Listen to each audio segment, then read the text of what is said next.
ကန်ချမှတ်မဲဆိုတာပုံသေးစမှတ်ပေးပါအမြဲတမ်းလှုပ်ဆောင်ပေးပါကလေးကိုဒီဟာဖြစ်အောင်မလုပ်ပါနဲ့နောက်တစ်ခုဝေဖြစ်စဉ်ကိုပဲပြောပါလူကလေးကိုမဝေဖန်ပါနဲ့နင်းကအသုံးမကျလို့ဆိုတဲ့စကားလုံးမပြောပါနဲ့ကလေးဒီနားမှာတော့မှားနေတယ်ဒီလိုတော့ပြင်ပါလို့ပြောပေးပါကလေးတွေအောင်မြင်သွားပါလိမ့်မယ်စိတ်နဲ့ခန္ဓာကိုထိခိုက်အောင်ဘယ်တော့မှအပြစ်မပေးဖို့ကျွန်တော်မြတ်တိုက်ခက်ကြပါလေအထူးသဖြင့်ကတော့ကလေးတွေကိုရိုက်တာဆူတာဆဲတာစိတ်နဲ့ခန္ဓာပါနှစ်မျိုးစလုံးဖြစ်ပါတယ်စိတ်နဲ့ခန္ဓာကိုထိခိုက်စေမဲ့အသုံးအနှုံအပြုတ်မှုမျိုးလုံးဝမပြောပေးဖို့အတွက်မြတ်တိုက်ခံစေပါတယ်ဒီဟာတွေကိုလုံနိုင်ခဲ့မယ်ဆိုရင်ဒီကလေးတွေအားလုံးဒီတကယ်မြတ်တာထိရောက်တဲ့ကလေးထိန်းနည်းစနစ်ကိုကျွန်တော်ရသွားမှာဖြစ်ပါတယ်ထိရောက်တဲ့ကလေးထိန်းနည်းအကြောင်းကိုကျွန်တော်နည်းနည်းလေးထပ်ပြောချင်ပါတယ်နှစ်နည်းပဲရှိပါတယ်အင်မတန်မှလွယ်ကူပါတယ်နံပါတ်1အကူအညီပေးပါဘာလုပ်ရမှာလဲရှင်မလောက်တရင်လောက်တအောင်တင်ပေးပါနံပါတ်1မေတ္တာစိတ်ထားပါမေတ္တာတရားသည်ညင်တာမှလားကြမ်းတမ်းမှလားရှင်ညင်တာမှဖြစ်ပါတယ်ညင်ညင်တာတာပြောပေးပါစကလုံးကိုရွေးချယ်ပါလူကြီးတွေကိုပြောသလိုခလေးတွေကိုလည်းဆက်ဆံပြောဆိုပေးပါခလေးတွေအားလုံးနမူနာကောင်းနေနဲ့နေရတဲ့ခါကျရင်နူးညံ့သိမ်မွေ့တဲ့အတိုင်းအဝန်တစ်ခုပတ်ဝန်းကျင်တစ်ခုတကယ်ပေါ်ထွန်းလာမယ်လို့ကျွန်တော်တို့ယုံကြည်ထားပါတယ်အဲ့တော့ကျွန်တော်တို့လက်တွေ့မှာဒီနှစ်ခုသာလောက်ခဲ့မယ်ဆိုရင်ထိရောက်တဲ့ပညာပေးကလေးထိန်းနည်းစနစ်ပဲဖြစ်ပါတယ်ဒီအချက်ကိုကျွန်တော်တို့ကပြင်မြစ်တာနဲ့သင်ကြားတဲ့နည်းစနစ်ဖြစ်ပါတယ်အင်မတန်မှရွှေ့ရှင်ပါတယ်နှစ်ခုပဲလုပ်ရမှာလားနံပါတ်1ကဘာလုပ်ရမှာလဲရှင်အကူအညီပေးပါနံပါတ်2ကဘာလုပ်ရမှာလဲရှင်မြစ်တာစိတ်ထားပါညင်တာပါအကူအညီပေးတဲ့အခါမှာကျွန်တော်တို့ညင်ညင်တာတာပြောဆိုပါအဲ့ဒါဆိုရင်ကျွန်တော်တို့လုံလောက်ပါပြီကလေးတွေလူတိုင်းကလေးတိုင်းလိုက်ပြီးလှုပ်ဆောင်နိုင်မယ်လို့ကျွန်တော်မျှော်လင့်ထားပါတယ်အဲ့တော့ကျွန်တော်တို့အားလုံးပညာရှင်စစ်လုပ်ရအောင်ကျွန်တော်ကလေးထိန်မလုပ်တယ်ပဲကလေးထိန်3ချက်ပဲပြောနိုင်တယ်မလုပ်နဲ့မကိုင်းနဲ့အငင်းငင်းနေတင်ချမှုမပါဘူးမလုပ်နဲ့ဆိုတာတင်ချမှုမပါဘူးမလုပ်ခိုင်းတာပဲရှိတယ်ဘာလုပ်ရမယ်မပြောဘူးမကိုင်းနဲ့နန်းညွမှုမပါဘူးငင်းငင်းနေပိုးတော့မပါဘူးကျွန်တော်တို့အားလုံးဒီကလေးတွေရဲ့စွမ်းဆောင်ရည်မြင့်ဖို့အတွက်လုပ်ပေးရမှာဖြစ်ပါတယ်အဲ့တော့ကျွန်တော်တို့အားလုံးစွမ်းဆောင်ရည်မြင့်နိုင်ဖို့အတွက်ကျွန်တော်တို့ကြိုးစားပေးပါကျွန်တော်တို့စွမ်းဆောင်ရည်မြင့်နိုင်ဖို့အတွက်ကိုယ့်လည်းစွမ်းရည်မြင့်ပါလူတိုင်းအားလုံးကျွန်တော်တို့ကလေးတွေအားလုံးကိုတင်ယူနိုင်ဖို့အတွက်ကျွန်တော်တို့ကူညီပေးရမှာဖြစ်ပါတယ်အားလုံးများအဆင်ပြေပါလားရှင်အဲ့တော့ကျွန်တော်အမြန်ဆုံးလေးပြောချင်တာရှိပါတယ်ကျွန်တော်အမှတ်ကောင်းတာယူမလားအသိပညာကောင်းယူမလားရှင်ကျေးဇူးတင်ပါတယ်စာအုပ်ထဲမှာစာပါကျင်တာလားအုံနောက်ထဲမှာစာပါကျင်တာလားရှင်ကျေးဇူးတင်ပါတယ်ကျွန်တော်တို့လက်တွေ့မှာကလေးတွေကိုတကယ်ချစ်ပေးဖို့မေတ္တာရပ်ခံချင်ပါတယ်အဲ့တော့ကျွန်တော်တို့ကိုအဓိကဆက်သွယ်ခြင်းနဲ့ဆိုရင်ကျွန်တော်ကိုဆက်သွယ်ခြင်းပဲဆိုရင်ဒီဖုန်းနံပါတ်လေးကိုဆက်သွယ်ပေးဖို့ကျွန်တော်တို့မေတ္တာရပ်ခံချင်ပါတယ်။ညီကုန်းချုပ်အနေနဲ့ကျွန်တော်တို့ပြောချင်တာကတော့မေတ္တာနဲ့သင်ကြားတဲ့အခါမှာနှစ်ခုပဲလုပ်ရမှာ။နံပါတ်1ကမလုပ်တတ်ရင်လုပ်တတ်အောင်သင်ပေးပါ။နံပါတ်2ကညင်ညင်သားသားစကားပြောပါခလေးတွေအားလုံးလုပ်ပေးနိုင်မယ်လို့ကျွန်တော်တို့မျှော်လင့်ပါတယ်။အချိန်လည်းအရန်မများတဲ့အတွက်ကျွန်တော်တို့ဒီတင်မဲ့ညီကုန်းချုပ်ပြရစီလို့ကျေးဇူးတင်ပါတယ်အားလုံးကိုကျေးဇူးတင်ပါတယ်ရှင်။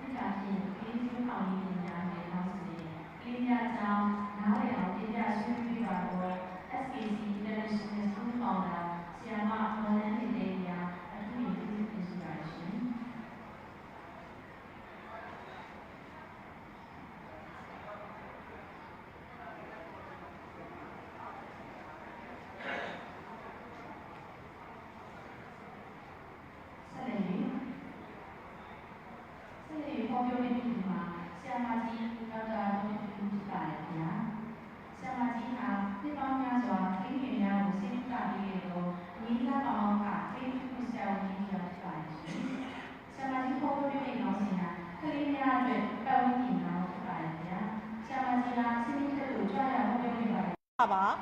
အုံနောက်ချိုးတဲ့တာမွေးရပါယောဂါတွေရိုးရိုးစင်ဆက်လိုက်တဲ့ယောဂါတွေပညာသင်ကြားလို့မရတဲ့ယောဂါတွေပါတော့ပါတယ်အဲ့ဒီအတွက်ကိုခဏထားပြီးတော့ကျမတို့လုပ်ပေးနိုင်တဲ့ပတ်ဝန်းကျင်ကိုကျမတို့စဉ်းစားကြပါမယ်အဲ့တော့ကျမတို့ပတ်ဝန်းကျင်ဆိုတာဘာလို့ဆိုလိုပါလဲဆိုတော့ဒီကလေးရဲ့ပတ်ဝန်းကျင်မှာကလေးရဲ့ပတ်ဝန်းကျင်ဆိုတာမိဘတွေပါတယ်ဒီကလေးကိုကြည့်ရှုဆောင်ရှောက်ပေးတဲ့အဖိုးအဖွားတွေပါမယ်ဘယ်သူပဲဖြစ်ဖြစ်မိသားစုဝင်တွေအားလုံးပတ်ဝန်းကျင်မှာပဲအဲ့တော့ကျမတို့အဲ့ဒီပတ်ဝန်းကျင်ကဘယ်လိုပတ်ဝန်းကျင်ဖြစ်ရမလဲကလေးတွေကို tender loving care เนาะမေတ္တာနဲ့ဂရုဏာနဲ့စောင့်ရှောက်ပေးတဲ့ caretaker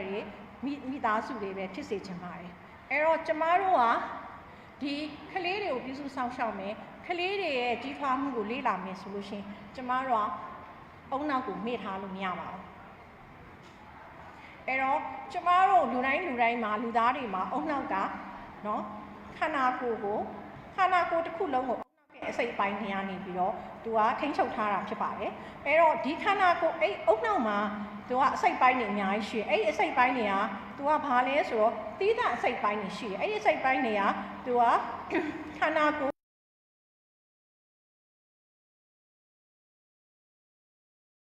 လှုပ်ရှားမှုဖွံ့ဖြိုးမှုเนาะနောက်ပြီးတော့အုံနောက်ဉာဏ်ရဲ့ဖွံ့ဖြိုးမှုပေါင်းသင်းဆက်ဆံရေးသိမှုဖွံ့ဖြိုးမှုအဲ့ဒါတွေကိုထိန်းချုပ်ထားတယ်အဲ့ဒါတွေကို control လုပ်တဲ့ brain အုံနောက်မှာအစိတ်ပိုင်းတွေရှိပါတယ်အဲ့ဒီအစိတ်ပိုင်းတွေကနေခန္ဓာကိုယ်မှာရှိတဲ့အစိတ်ပိုင်းတွေကိုသူက control လုပ်တယ်အဲ့လို control လုပ်တော့အုံနောက်အကြောင်းကိုကျွန်မပြောပြပါမယ်မပြောခင်မှာဒီလိုမျိုးထိန်းချုပ်ပြီးတော့လုပ်ပေးနေတဲ့အချိန်မှာဒီအုံနောက်ကိုလှုပ်ဆော်ပေးတဲ့ပတ်ဝန်းကျင်ရှိရပါမယ်အဲ့တော့အုံနောက်ကအမြဲတမ်းလှုပ်ဆော်ရပါမယ်ပြီးရင်တော့ကျွန်မအသေးစိတ်ပြောပြပါမယ်အဲ့တော့လှုံ့ဆော်မှုပေးနိုင်သောပတ်ဝန်းကျင်အဲ့ဒါရှိရမယ်ပြီးတော့ကျန်းမာရေးဆောင်ရှောက်မှုရှိရမယ်အဲ့တော့ကလေးတယောက်မွေးလာတာနဲ့အမျှဒီကလေးကျန်းမာဖို့ဒီကလေးကဒီအားလုံးတစ်ခုနဲ့တစ်ခုကလည်းဆက်နွယ်နေပါတယ်ကျန်းမာမှာပဲခန္ဓာကိုယ်ဖွံ့ဖြိုးမယ်အကောင်လုံးကောင်းမှာဖြစ်ပါမယ်အဲ့ဒါကြောင့်စမွေးကလေးကဒီကလေးကကျန်းမာတဲ့ကလေးဖြစ်မယ်ကျန်းမာတဲ့ကလေးဖြစ်မယ်ဆိုဒီကလေးကိုကျန်းမာရေးဘယ်လိုဆောင်ရှောက်မှုပေးမလဲနေမကောင်းရင်ဘယ်လိုဆေးဝါးကုသမလဲခလေးဆိုတာကျမတို့က today လို့ပြောပါတယ်ခလေးကိုစောင့်လို့မရပါဘူးအထူးသဖြင့်မွေးကင်းစကလေးမှာခလေးကဝါတယ်ဝါလို့ရှိရင်ခဏစောင့်ကြည့်သေးတာပေါ့ဒီလိုပဲဝါတတ်ပါတယ်ဆိုတော့သူ့မှာအကြောင်းရင်းကဘာရှိမှန်းမသိဘူးခါလီကြတော့ဝါတာအရမ်းမြန်ပြီးတော့အုံနောက်တွေမြန်ဝါပြီးတော့ခလေးအုံနောက်ထိခိုက်သွားတယ်စာသင်လို့မရတော့ဘူးအသက်ဆုံးရှုံးတယ်အဲ့ဒါမျိုးတွေလည်းဖြစ်တတ်တယ်နော်အဲ့တော့ယာဒီအလိုက်ဖြစ်တတ်တဲ့ယောဂါတွေကုသပေးမယ်ကျန်းမာရေးအတွက်ကိုကာကွယ်ဆေးထိုးပေးမယ်เนาะအဲ့ဒီကျန်းမာရေးဆောင်ရှောက်မှုကိုယူရမယ်နောက်တစ်ချက်ကအစာအာဟာရเนาะကလေးတွေအသက်အရွယ်အလိုက်လိုအပ်တဲ့အစာအာဟာရကိုစီစဉ်ပေးရမယ်ဥပမာမွေးတဲ့ကလေးဆိုမိခင်တို့ကြိုတစ်မျိုးပဲတိုက်ကျွေးပါမယ်ပြီးတော့သူအသက်6လကြာလို့ရှိရင်သူ့ကိုဖြစ်ဆက်စွာကျွေးမယ်အဲ့တော့ဖြစ်ဆက်စွာကျွေးတဲ့အချိန်မှာလည်းမိခင်တို့ကိုဆက်တိုက်မယ်ဒီဖြစ်ဆက်စွာဟာလည်းဒီကလေးအတွက်လိုအပ်တဲ့အာဟာရပြည့်ဝအောင်ကျွေးပါမယ်နောက်ပြဿနာတွေဖြစ်နိုင်တာခလေးကိုထွားခြင်းနဲ့ဝါခြင်းနဲ့ဒါမျိုးတွေမဟုတ်ပါဘူးအခုချိန်ဆိုလို့ရှိရင်တိတ်ပြီးတော့ပစ္စည်းတွေမျိုးစုံရနိုင်တဲ့အစားအသောက်တွေမျိုးစုံရနိုင်တဲ့အလွယ်တွေရနိုင်တဲ့ခါမှာခလေးတွေအတွက်ဒီလိုမျိုးအစားအသောက်တွေမကြွေးသင့်ပါဘူးเนาะအဲ့တော့ကိုယ့်အိမ်မှာကိုယ့်မိသားစုအခုဗမာအိမ်ဖြစ်တယ်ဗမာကလေးတွေဖြစ်တယ်ကြီးလာကြလို့ချင်းဗမာထမင်းပဲစားသွားမှာပါအဲ့ဒါဆိုရင်ကိုယ့်မိသားစုဝေထဲမှာစားသွားတဲ့ပုံစံအတိုင်းစားသွားတဲ့အရာသာအတိုင်းနဲ့စကြွေးစေချင်ပါတယ်အဲ့တော့တင်းမျှတတဲ့အစာဆိုတော့သူ့ရဲ့အသက်အရွယ်လိုက်เนาะတင်းမျှတတဲ့အစာကိုကြွေးသင့်ပါတယ်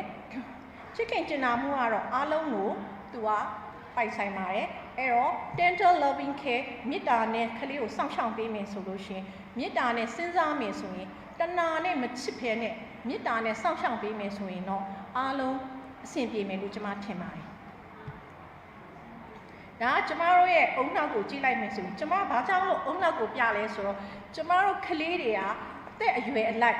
သူတို့ကြီးထွားဖွံ့ဖြိုးမှုတွေဖြစ်လာတယ်သူ့အသက်နဲ့လိုက်ပြီးတော့တွားပါတယ်အဲ့တော့ဒီအုံနောက်ကိုတာမန်အပြင်ကြည့်မယ်ဆိုရင်အယောင်တွေခြယ်ထားတဲ့အတိုင်းအုံနောက်မှာ structure တွေရှိပါတယ်သူ့လုပ်တွေရှိပါတယ်အဲ့တော့အုံနောက်ကနေရာတိုင်းဟာသူ့ရဲ့လုပ်ငန်းဆောင်တာကိုသူလုပ်ပါတယ်ဥပမာဒီဘက်ချမ်းဟာတွေကိုကြည့်ပါနော်ဒီမှာ brighter လို့ဆိုတော့ तू ကဘာသာစကားပြောတာကို तू ထိန်းချုပ်ပေးတယ်နောက်ပြီးတော့ तू ကထိတွေ့မှုနဲ့ထိန်းချုပ်ပေးတဲ့နေရာအဲ့တော့ तू ကဘယ်ကစဖွံ့ဖြိုးလဲဆိုတော့မွေးကလေးက6နှစ်ထိဖွံ့ဖြိုးတယ်အဲ့တော့ဒီနေရာမှာမွေးပြီးတော့6နှစ်တွင်းမှာအဲ့နာကိုထိခိုက်လို့ရှိရင်အဲ့ဒီနေရာတွေနော်စကားပြောတဲ့နေရာတွေထိနေရာတွေမှာထိခိုက်သွားတာဖြစ်ပါတယ်နော်ဒီနောက်ကအစိမ်းရောင်လေးဆိုတာကतू က occipital lobe လို့ခေါ်တယ် तू ကအမြင်အာရုံမှာဒီမှာကျတော့အကြားအာရုံနောက်ပြီးတော့emotion နောက်ဒီအဲ့ဒီဟာတွေကဆိုရှင်မွေးစားကနေ6နှစ်အတွင်းကိုဒီဘက်အပိုင်းတွေကအရန်ကိုဖွံ့ဖြိုးနေပါတယ်ပြီးတော့မှเนาะဒီ judgment ပေါ့စဉ်းစားဆုံးဖြတ်တာเนาะစဉ်းစားဆင်ခြင်ဆုံးဖြတ်တာအားလုံးเนาะ concrete thinking အဲ့ဒါတွေအကုန်လုံးကတော့ဒီမှာ12နှစ်ကနေ22နှစ်ကြားထဲမှာသူတို့ကကြီးထွားလာပါတယ်ဖွံ့ဖြိုးလာပါတယ်အဲ့တော့ဆိုလိုတာကအုံနောက်တစ်ခုလုံးဟာသူ့ရဲ့အသက်အရွယ်အလိုက်သူဖွံ့ဖြိုးတဲ့အပိုင်းနဲ့သူဖွံ့ဖြိုးပြီးတော့အုံနောက်ကလေးရဲ့ခန္ဓာကိုယ်ကိုလည်းသူကfunction တွေလုပ်ဖို့သူ control လုပ်သွားပါတယ်ဒါကြောင့်မလို့ဒီဟာကိုနားလည်ပေးဖို့လိုပါတယ် အဲ့တော့ကလေးအုံနောက်ကြီးတစ်ခုလုံးမှာနော်ခုနကတော့လို့ပြောသလိုအစိတ်ပိုင်းနေရှိရယ်စိတ်ပိုင်းနေရှိပြီးအုံနောက်က2ချမ်းရှိပါတယ်ဘယ်ဘက်ချမ်းညာဘက်ချမ်းအဲ့တော့ကလေးမွေးခါစားကလေးလေးစမွေးလိုက်တာနဲ့သူ့ရဲ့အုံနောက်သူလူကြီးဖြစ်မဲ့အုံနောက်က25ရာခိုင်နှုန်းအလေးချိန်သူမွေးလာပါတယ်3နှစ်ကလေးမှာသူ့ရဲ့အုံနောက်က80ရာခိုင်နှုန်းဖြစ်ပြီးတော့9နှစ်ကလေးကြာရင်သူ့ရဲ့အုံနောက်က90ရာခိုင်နှုန်းသူလူကြီးဖြစ်လာမဲ့အုံနောက်ရဲ့90ရာခိုင်နှုန်းဖြစ်သွားပြီဆိုလိုတဲ့အဓိပ္ပာယ်ကမွေးစားကနေပြီးတော့9နှစ်အတွင်းမှာသူ့ကိုဉာဏ်ရည်ဖွံ့ဖြိုးအောင်သူ့ကိုခုနကျမပြောတဲ့ကာယအဲ့ဒီပေါ့နော်ဟို physical ကျမအင်္ဂလိပ်လိုပြောရင်တော့နည်းနည်းပိုအဆင်ပြေမလားမသိဘူးဟောအဲ့လိုပေါ့ physical social emotional intellectual cognitive အဲ့ဒီဟာတွေအားလုံးကောင်းဖို့ဒီအချိန်မှာသူ့ကိုကျမတို့ကလှုံ့ဆော်ပေးရမှာဖြစ်ပါတယ်အဲ့တော့ဒါကတော့ theory တစ်ခုအနေနဲ့အုံနောက်ကနှစ်ဖက်ရှိရပေါ့နော်ဒါသုတေသနလုပ်ထားတာဟောညာဘက်အချမ်းက emotional နော်အိစိတ်ရဲ့ခံစားမှုဘယ်ဘက်အချမ်းကကြတော့စဉ်းစားဆင်ခြင်တဲ့ logical part ဖြစ်တယ်အဲ့တော့မွေးစားကနေ3နှစ်အတွင်းမှာညာဘက်အုံနောက်ကဖွံ့ဖြိုးနေအုံနောက်တွေအားလုံးကတော့တစ်ပြိုင်တည်းဖွံ့ဖြိုးတယ်ဒါပေမဲ့မွေးစားက3နှစ်အတွင်းမှာတော့ညာဘက်အချမ်းကဖွံ့ဖြိုးမှုတွေညံနေတယ်3နှစ်ကနေ9နှစ်ကြာတော့ညာဘက်အုံနောက်ကဖွံ့ဖြိုးတာညံ့တာဖွံ့ဖြိုးစပြီးတော့ဖွံ့ဖြိုးလာတယ်။တနည်းအားဖြင့်ဆိုလိုချင်တာကတော့မွေးစားကနေ3နှစ်အတွင်းမှာကလေးကသူ့ရဲ့စိတ်ခံစားချက်အတိုင်းလုပ်ပါတယ်။ဒါကြောင့်မလို့ငိုမယ်သူခန္ဓာကိုမွေးချင်းဆိုငိုမယ်ခန္ဓာကိုမလုံရှားနိုင်သေးဘူး။အဲ့တော့ဆိုင်လဲငိုမယ်အေးလဲငိုမယ်စိတ်တိုင်းမကြိုင်လဲငိုမယ်ပေါ့နော်။အဲ့တော့ဒီမွေးခါစားကလေးကသူ့မွေးကလေးကသူ့မှာ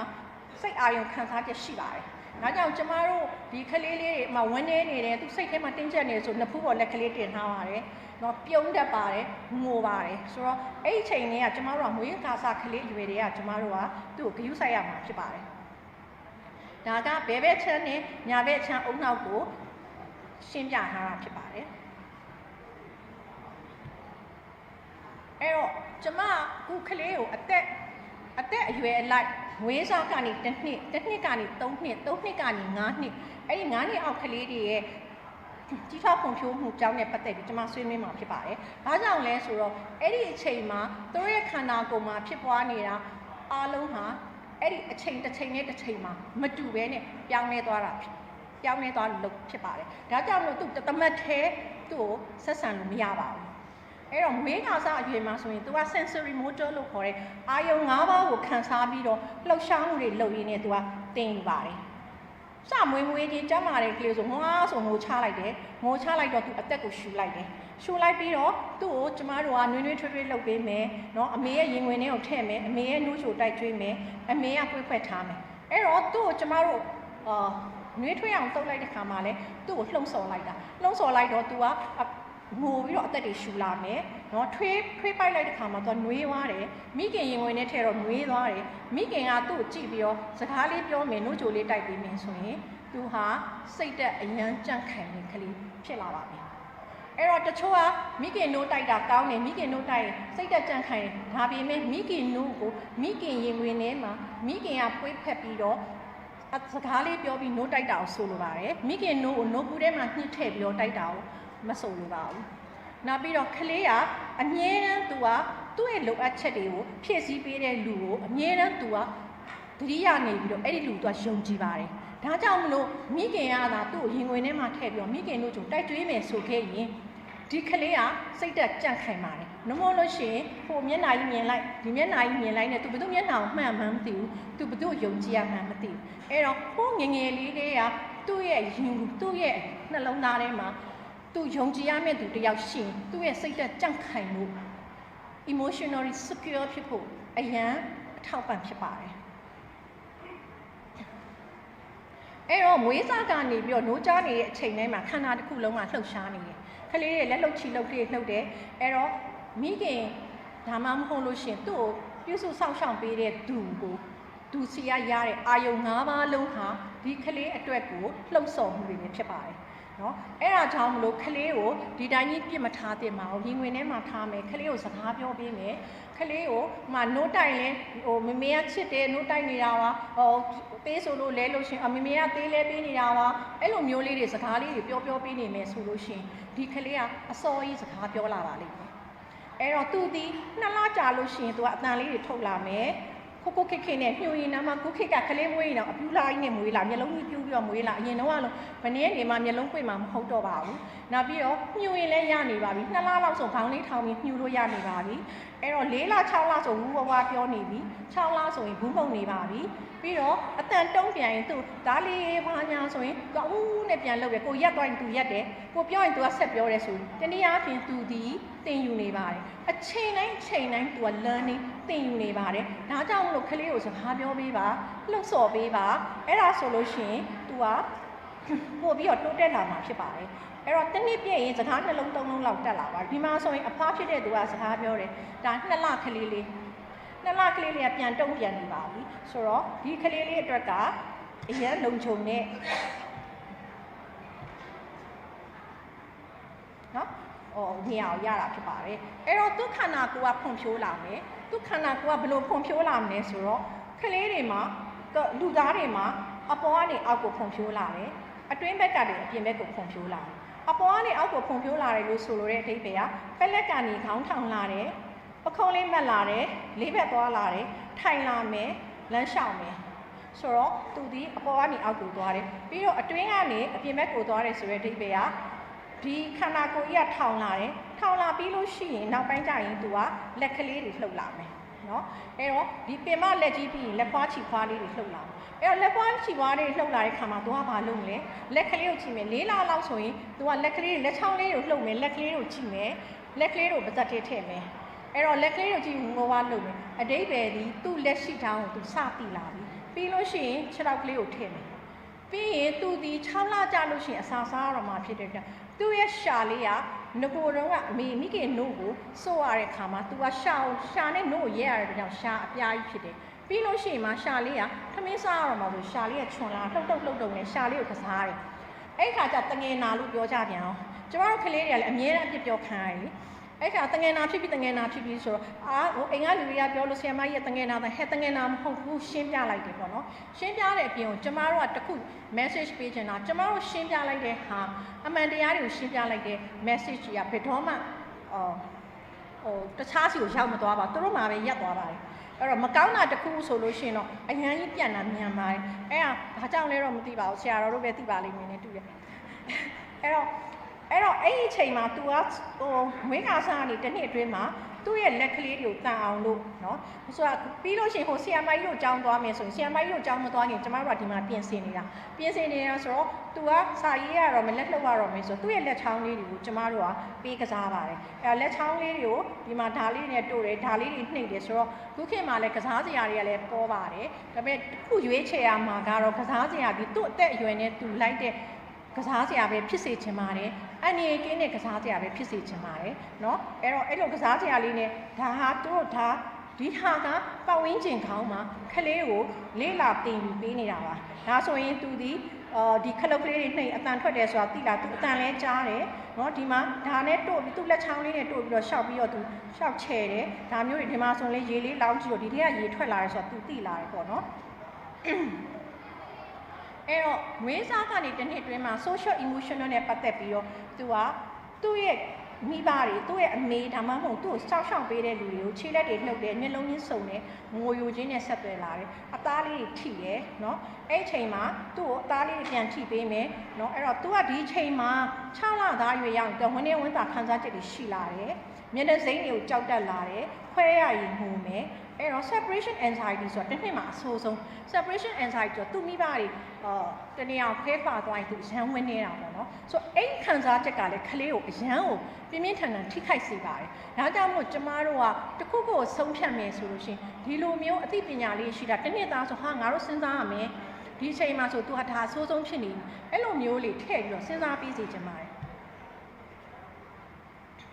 ်အဲ့တော့ဒီမွေးစာမှာဒါသူ့ဒီမှာအယုတ်ကလေးတွေထားပြီးတော့ကလေးကိုထားမယ်အယောင်စုံလေးတွေထားမယ်ဆိုရင်ကလေးကဒီအယောင်လေးကိုမြင်လာမယ်မျက်လုံးကဟိုဘက်ဒီဘက်လိုက်ကြည့်လို့ရှိရင်မျက်လုံးလေးလှုပ်ရှားမျက်လုံးလေးတန်လာမယ်စာအုပ်ကလေးတွေလှန်ခိုင်းလို့ရတယ်စာအုပ်ကလေးတွေလှန်ခိုင်းရင်သူကစာအုပ်ကိုစိတ်ဝင်စားမယ်နောက်ပိုင်းသူစာဖတ်ဖို့ဝင်မလေးတော့ဘူးเนาะနောက်ပြီးတော့သူအတန်ကိုကြားဖို့ဆိုရင်ဒီဖလုတ်တုတ်ကလေးနဲ့သူ့လှုပ်ခိုင်းသူအတန်လေးနားထောင်ပြီးတော့အတန်နဲ့လှုံ့ဆော်မှုရမယ်အဲ့တော့သူ့ရဲ့အုံနောက်မှာသူ သူ့ရဲ့အုံနောက်ထဲမှာအတန်အတွက်အကြားအတွက်အတန်အတွက်စဉ်းစားဆင်ခြင်ဖို့အတွက်အဲ့အုံနောက်အကန့်နေရှိတဲ့အခါမှာသူအောက်ကဒီလှုံ့ဆော်မှုတွေကအုံနောက်ကိုသွားလှုံ့ဆော်လိုက်လို့ရှင်အုံနောက်ကထိုင်းနဲ့ဖွံ့ဖြိုးလာမြန်ဖွံ့ဖြိုးလာမှာဖြစ်ပါတယ်ဒီပုံလေးရဆိုလို့ရှင်ဒါစက်ကူလေးလိပ်ပြီးသူ့နားမှာကပ်ပြီးတဲ့အခါမှာသူ့ကြည့်လိုက်သူ့မျက်လုံးလေးကဟိုလှုပ်ဒီလှုပ်နေဆိုသူကကြားတယ်ပေါ့အဲ့တော့အခုချိန်မှာကျမတို့ကနားမကြရင်စကားပြောလို့မရပါဘူးစကားပြောနောက်ကျတဲ့ကလေးလေးတော်တော်များလာပါတယ်အဲ့တော့သူကြားတာမကြားတစ်ခါလေကြာရင်ကလေးကစကားမပြောသေးဘူးဆိုရင်ကျမအမေကလေးကစကားမပြောသေးဘူးဆိုရင်ကလေးကနားကြားလားလို့မြင်ကြားတာပေါ့ဆရာမရေ TV ရှေ့မှာကနေရ TV ရှေ့မှာကနေရဟာအတန်ကြားလို့လည်းဖြစ်နိုင်တယ်လို့ရုပ်မြင်လို့လည်းဖြစ်နိုင်တယ်ဆိုတော့ကျမတို့ကနားဆိုလို့ရှိရင်လည်းစစ်လို့ရပါပြီဒီစိတ်ယုံနေမှာမွေးခါစားကလေးတွေကနားကြားမကြားစစ်လို့ရပြီပါပြီ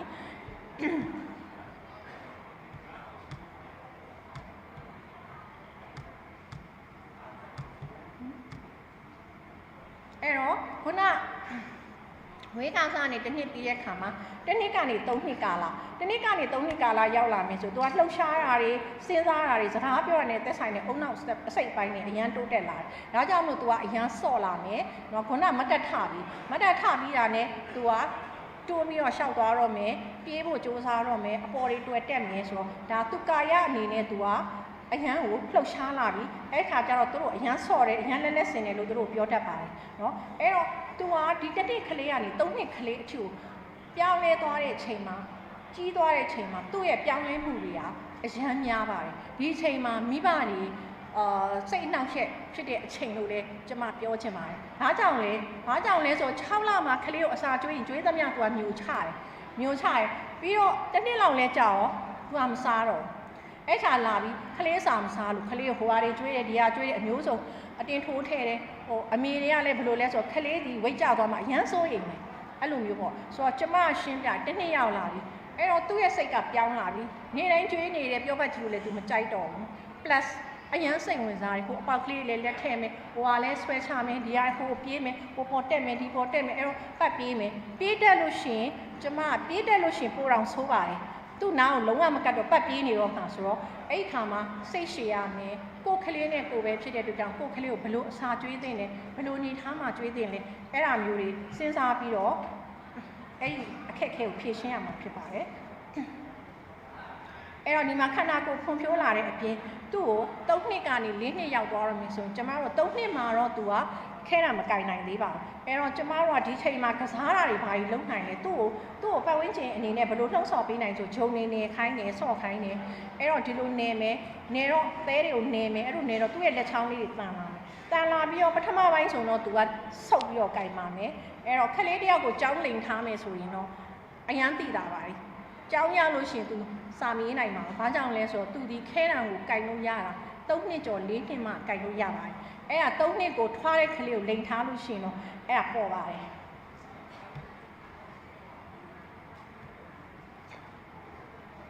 အဲ့တော့အဲ့ဒီအရွယ်မှာပဲ तू ကအရန်စူးစမ်းလေ့လာတယ်ဒီပုံလေးကပစ္စည်းအကုန်ထုတ်ဟွာတွေဖွင့်ဒီဟာတွေဖွင့်အဲ့ဒီချိန်မှာကျမတို့ကဘာအရေးကြီးလဲလက်ကလေးတွေကလည်းစကင်လာပြီဘာအရေးကြီးလဲပစ္စည်းသေးသေးလေးတွေပါဇက်တဲ့ကောက်ထည့်မှာနှာခေါင်းထဲကောက်ထည့်မှာဒီအချိန်မှာအများဆုံးဖြစ်တာရင်နှွေးပူလောင်နေရင်နှွေးချမ်းလောင်နေဟိုပကံကိုဆွဲချလိုက်ပြီးအပူလောင်နေဆိုတော့တော်ကြချိတ်ကလေးတွေကိုမျိုးတယ်ရှိတဲ့ပစ္စည်းတွေအကုန်ပါဇက်တဲ့ကောက်ထည့်အဲ့ဒါတွေအကုန်လုံးလုပ်တတ်ပါတယ်အဲ့ဒီအပြင်အဲ့ဒီအချိန်မှာသူ့ကိုယ်သူစတိလာပါစတိလာတဲ့အတွက်ချောင်းမလို့သူ့ကိုပြခိုင်းရင်ခေါင်းလေးကဘယ်မှာလဲပါဇက်လေးကဘယ်မှာလဲသူအကုန်ပြလာပါပြီအဲ့တော့တနည်းအားဖြင့်သူဒီဘာမှမသိပဲနဲ့မလှုပ်ရှားနိုင်မဲနဲ့အထီတွင်းနဲ့အာယုံ၅ပါးနဲ့ခံပြီးတော့လေ့လာနေရနေပြီးတော့သူဒီအခုပြေးပြီးတော့ဆော့ပြီးတော့ဟိုဟာတွေဒီဟာတွေလက်တွေနဲ့အကုန်ကင်ပြီးတော့သူဟာလေ့လာလာပါပြီအဲ့တော့ဒီချိန်မှာ social emotion နဲ့ပတ်သက်ပြီးတော့ဒီချိန်မှာအရန်ကိုပြဿနာဖြစ်တဲ့အချိန်ဖြစ်ပါတယ်အဲ့တော့သူတို့ကိုတစ်နှစ်ကနေ3နှစ်အရွယ်ကို toddler လို့လည်းခေါ်ပါတယ် toddler ဆိုတော့တောက်နဲ့ရှောက်သွားတယ်အဲ့ဒီအပြင်ကိုသူတို့ကိုterrible toddler လို့လည်းပြောကြပါတယ်ဘာကြောင့်လဲဆိုတော့ဒီအချိန်မှာသူတို့ရဲ့ emotion ပေါ့နော်သူတို့ရဲ့စိတ်ခံစားမှုဟာ frustration revelation အရင်စိတ်တိုးတယ်တောင်းချမ်းတယ်ပုံကန်တယ်အဲ့ဒါရဲ့ happiness calmness stability เนาะပျော်ရွှင်တယ်ငြိမ်းချမ်းတယ်เนาะတည်ငြိမ်တယ်အဲ့ဒီနှစ်ခုခြားထဲမှာသူ့ရဲ့ emotion ကပြေးနေပါတယ်အဲ့ဒါဘယ်ပေါ်မှာမတည်လဲဆိုတော့ဒီကလေးရဲ့အတွေ့အကြုံသူ့ရဲ့ထောက်လျှောက်သူခံစားလာခဲ့ရတဲ့ သူဒီအရွယ်အထိရောက်လာတဲ့အချိန်မှာသူလမ်းလုံလာတယ်ပတ်ဝန်းကျင်ကမိဘတွေရန်ဖြစ်တဲ့မိဘတွေဖြစ်နေမယ်ခုနကလိုစုပူအော်နှိမ့်နေတဲ့သူတွေလားတောင်းချမ်းနေတဲ့သူတွေလားပျော်ရွှင်တဲ့အိမ်လားအဲ့ပေါ့နော်အဲ့ပေါ်မှာမူတည်ပြီးတော့သူ့ရဲ့ experience အဲ့မှာရခဲ့တဲ့သူလမ်းလုံလာတဲ့ခါတွေပေါ်မှာမူတည်ပြီးတော့သူဒီတကယ်လို့ပေါ့နော်စိတ်တူတတ်တဲ့ကလေးဆိုပို့ဆိုးလာမယ်ဒါမှမဟုတ်ငကိုတွေကခက်အေးအေးနေတဲ့ကလေးဆိုရင်တော့လေတိတ်မဆိုးပေါ့အဲ့တော့ဒါကြောင့်မို့တချို့ကတော့ဒီအချိန်ကိုမတိမတာနဲ့ဖြတ်တန်းသွားပြီမယ်တချို့ကတော့ဒီအချိန်မှာတော်တော်ကြီးခံစားကြရတာတွေ့ရပါတယ်အဲ့တော့သူဒီ18လမှာတစ်နှစ်ခွဲမှာသူဒီအရန် frustrated ဖြစ်မယ်နှစ်နှစ်ကြာတော့သူနည်းနည်းတည်ငြိမ်လာမယ်နှစ်နှစ်ခွဲကြာသူတစ်ခါဖြစ်ပြန်အောင်3နှစ်ကြာတော့အဆင်ပြေပြီးတော့3နှစ်ခွဲကြာသူကပြဿနာဖြစ်ပြန်အောင်အဲ့တော့အမေတွေကတစ်ခါလေးကြာရင်ဘာပြောတဲ့ယူမြန်းယူနေပြီလားမသိဘူးကောင်းလိုက်မကောင်းလိုက်နဲ့ဟဲ့ဒီကလေးကစိုးလိုက်တာဒီကလေးကဘာဖြစ်တယ်ပေါ့နော်အဲ့လိုမျိုးယူဆလို့ရှင်မှားသွားပါလိမ့်မယ်ဘာကြောင့်လဲနော်သူကအသက်18လအနေစပြီးတော့သူက self centered သူ့ကိုယ်သူတိလာတယ်သူ့တက်ပဲသူတိရယ်သူပဲအမြဲတမ်းသူလိုချင်တာရက်ကိုရမယ်အဲ့တော့ပစ္စည်းလေးတွေဟဲ့ဟိုကလေးလေးကိုပေးလိုက်ပါ no လုံးဝမပေးဘူးသူများကဒါလေးပေးပါဆိုမကြွေးဘူးဆိုတော့အဲ့ခါမှာထင်တဲ့ဒီကလေးကတော်တော်တကူကောင်းဆန်မဟုတ်ပါဘူးเนาะသူ့ရဲ့အုံနောက်ကဖွံ့ဖြိုးတဲ့အချိန်မှာသူဒီအပြည့်အဝမဖွံ့ဖြိုးသေးဘူးဒါပေမဲ့သူ့ကိုသူဆိုတာစတိလာတဲ့အချိန်ဖြစ်တဲ့အတွက်ချောင်းကိုသူဒီဘာမှဘယ်သူမှမပေးဘဲနဲ့သူ့အတွက်ပဲသူတည်နေတာဖြစ်ပါတယ်အဲ့ဒီအချိန်မှာ negativism ဆိုတာလည်းပေါ်တယ်ဘာလဲဆို no မဟုတ်မလုပ်ဘယ်လုပ် no တကယ်လို့သူလှုပ်ချင်တယ်နော်သူလှုပ်ချင်နေတာမှသူ no ပဲပြောတယ်ဘာဖြစ်လို့လဲဆိုတော့သူဒီ self center သူ့ကိုသူပဲသူတည်သွားပြီးတော့သူပြောတာပဲသူဖြစ်မယ်လို့သူဆုံးဖြတ်တယ်အဲ့တော့များသောအားဖြင့်သူ့နားမှာကြားနေတာဟိုမလုံးနဲ့နော်ဒီမလုံးနဲ့နော်ဟိုမလုံးနဲ့နော်ဆို no တွေသူ့ခေါင်းထဲမှာအမြဲတမ်းရှိလို့သူကလည်း no ပဲအဲ့တော့သူဒီဘိုလ်ချုပ်ဖြစ်နေတယ်သူ့ကိုသူဒီ self center သူဆုံးဖြတ်တာဒီပဲမှန်တယ်လို့သူကသူ့ကိုသူစတိလာတာဖြစ်တဲ့အတွက်ကြောင့်သူဒီအဲ့အချိန်မှာဘယ်သူမှလက်မခံနော်နောက်တစ်ခါသူ့ရဲ့နောက်တစ်ခုပြဿနာတစ်ခုကဘာလဲဆိုတော့သူ့ရဲ့အုံနောက်မှာရှိရဲ့ language center ပေါ့နော်ဘာသာစကား center ကြီးကကောင်းကောင်းမဖွံ့ဖြိုးသေးဘူးအဲ့ဒီခါကျတော့သူပြောချင်တဲ့ဟာကိုသူ့ရဲ့ပတ်ဝန်းကျင်မှာလူတွေသူ့မိဘတွေသူမပြောတတ်ဘူးဘယ်လိုပြောရမှန်းမသိဘူးသူဆိုလိုတာကိုလည်းသူ့မိဘတွေကနားမလည်ဘူးအဲ့ခါကျတော့အယမ်းခံစားရတယ်အယမ်းခံစားပြီးတော့သူဒီလုံးဝဆန္ဒပြတယ်အဲ့လိုမျိုးဖြစ်လာအော်ဟစ်ပြီးတော့เนาะအဲ့တော့သူ့ဆန္ဒတွေအဲ့တော့သူ့ကိုရွေးချယ်မှုပေးရမယ်ဥပမာသူ့ကိုပစ္စည်းသူလုံးလို့ပစ္စည်းပြုတ်ကြသွားပြန်ကောက်လို့ပြောလို့ရှင်တမကောက်ဘူး no အဲ့လိုလုပ်မယ်ဟာသမီးလုံးလိုက်တာသမီးပြန်ကောက် no အဲ့ဆိုလို့ရှင်သူ့ဘယ်လိုပြောမလဲသူ့ဆိုးတယ်လို့ကဲသမီးလေးဟုတ်ပြီသမီးမကောက်ထားပြီမေအဲ့နှစ်ခုတွေကဘယ်ကကောက်ပေးမလဲအဲ့လေးကောက်ပေးမလားနော်အဲ့တော့ခုနကတော့ပြောသွားတယ်ပဲသူကောက်ပြီးဟာလိမ္မာလိုက်တာ thank you နော်ကျမကလေးတွေကိုအမြဲတမ်း thank you နဲ့ sorry နဲ့ thank you နဲ့ sorry ကိုပါဇက်ထဲမှာအမြဲတမ်းပြောတာရဖို့ကျမနဲ့နီးစပ်တဲ့လူတွေကျမအမြဲသင်ပေးပါ။ဘာကြောင့်လဲမှားဝိုင်း sorry လို့ပြောအဲ့တော့ sorry အမြဲတမ်း sorry ပဲပြောပါစေ။ဒါပေမဲ့သူ့ရဲ့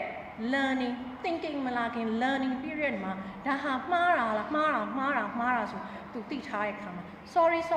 လို့ပြောထားခြင်းဖြင့်သူဒီဒါမှားတယ်ဒါပေမဲ့သူဒီမဆုံးဖြတ်နိုင်တဲ့အကြောင်းသူကသူဆက်လုပ်ခြင်းလုပ်နေပြဿနာမရှိဘူးဒါပေမဲ့သူ့ရဲ့ဒီ learning ဖြစ်နေတဲ့အချိန်မှာတော့သူ့ message တွေပေးထားခြင်းပါတယ်နောက်ပြီးတော့ sorry လို့ပြောခြင်းဒီကိုမှားတာကိုဝန်ခံတာဖြစ်ပါတယ်အခုချိန်မှာဘယ်သူမှကိုမှားတာကိုဝန်ခံတဲ့လူအင်မတန်ရှားပါပါတယ်တခုအဖြစ်ဘယ်သူလက်ညှိုးထိုးလိုက်ရမယ်ပဲစဉ်းစားတဲ့အချိန်ဖြစ်နေခလုတ်တိုက်ရင်တော့ဒီခုံဘယ်သူလာထားရလဲဖြစ်နေကိုမမြင်မဲနဲ့ခလုတ်တိုက်တာဆိုအဲ့ဒီအချိန်မှာခလေးကို sorry လို့သင်ထားပေးခြင်းပါတယ်တခုခုဆိုရင်လည်းကျေးဇူးတိတ်အောင် thank you ဆိုတာသင်ပေးထားစေခြင်းပါတယ်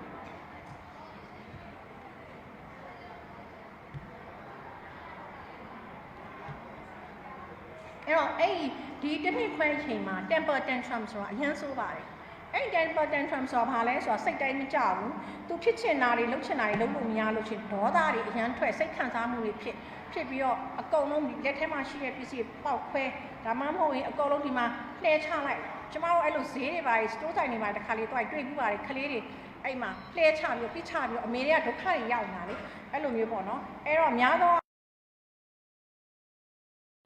မြိုင်ပို့ပြီးတော့ဖြစ်တတ်ပါတယ်အဲ့တော့အိမ်မှာဆိုရင်တော့မတိချောင်ဆောင်လိုက်ပါလူတော့သူတော့ထဲမှာဆိုရင်တော့တနေရာခေါ်သွားပြီးသူ calm down လုပ်ပေးပါเนาะသူ့ညီတိုးညီနဲ့သူ့ကိုဖြောင်းဖြပါသူ့ကိုစိတ်ဆိုးတာနေမလို့တို့လုံးဝနေလုံးမငေါ့နေရှက်ခွဲရတယ်ဆိုလို့ရှိရင်ခလေးက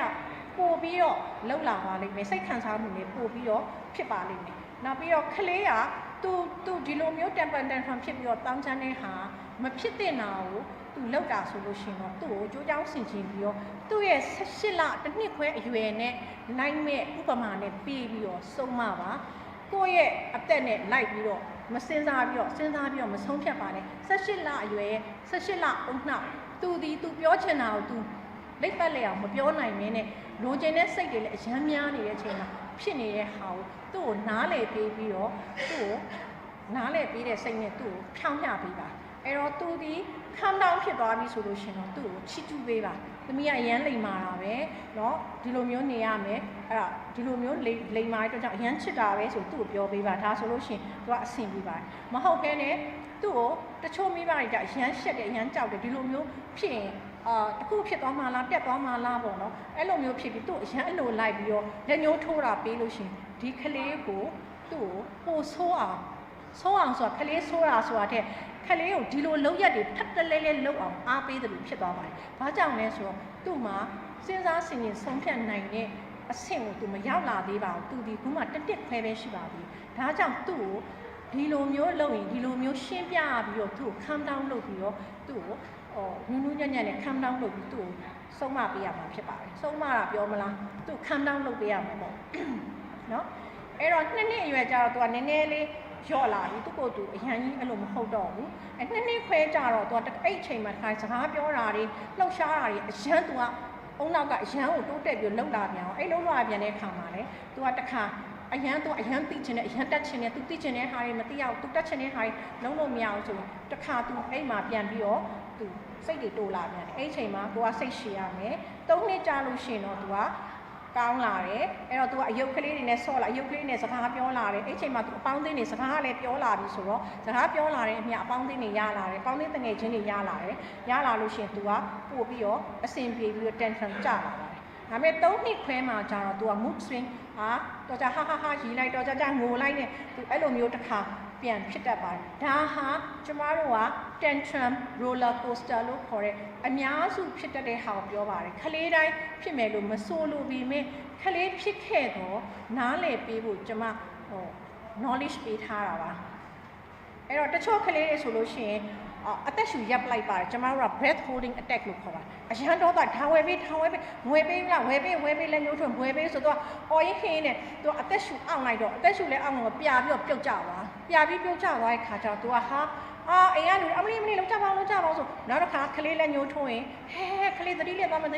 ဆိုအကုန်လုံးဝယ်ပေးတယ်အဲ့တော့သူဒီပို့ပြီးတော့ဒီဟာကိုလှုပ်လာတဲ့အပြင်သူတစ်ခါလဲကျသွားတယ်သူအုံနောက်ကိုအောက်ဆီဂျင်တစ်ခါပြတ်သွားတဲ့အတွက်ကြောင့်သူ့အုံနောက်အာရုံကြောတွေကိုထိခိုက်နိုင်ပါတယ်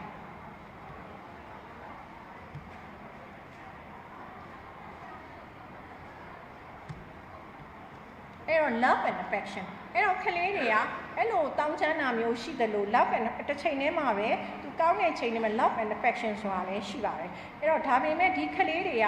ကိုကသူ့ကိုချစ်ချင်းမေတ္တာပြမှသူကလည်းချစ်ချင်းမေတ္တာပြန်ပေးနိုင်ပါတယ်သူ့အိမ်မှာအော်ဟစ်ဆူပူတောင်းချမ်းမျိုးရန်ဖြစ်နေတဲ့မိသားစုဖြစ်သူ love ဆိုတာလည်းဘာမှသိမှာမဟုတ်ပါသူ့အမြဲတမ်း calm down လုပ်မယ်ဖွေးမယ်လောက်တာမှန်ကန်တဲ့လောက်ရချိုချီကျူးပေးမယ်ဆိုလို့ရှိရင်သူဒီအမြဲတမ်းချစ်ပြီးတော့ affection love and affection တွေရှိမယ်သူတို့ကဒီလိုအယုတ်ကလေးတွေကိုလည်းသူတို့ကအဲ့လိုချစ်ပြီးတော့တွေ့တာလာမယ်တိရစ္ဆာန်လေးတွေကိုလည်းသူတို့ကကျင်နာလာမယ်တောက်လျှောက်သူအဆင်ပြေသွားပါလိမ့်မယ် empathy ကတော့သူတို့က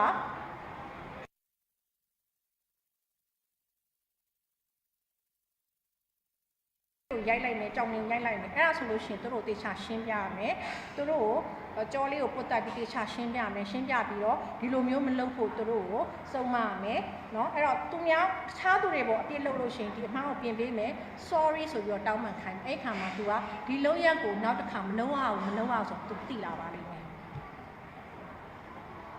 အဲ့တော့ emotional adjustment အနေနဲ့ကျမတို့ကဒီကလေးတွေကိုကျမတို့က positive self concept ဖြစ်အောင်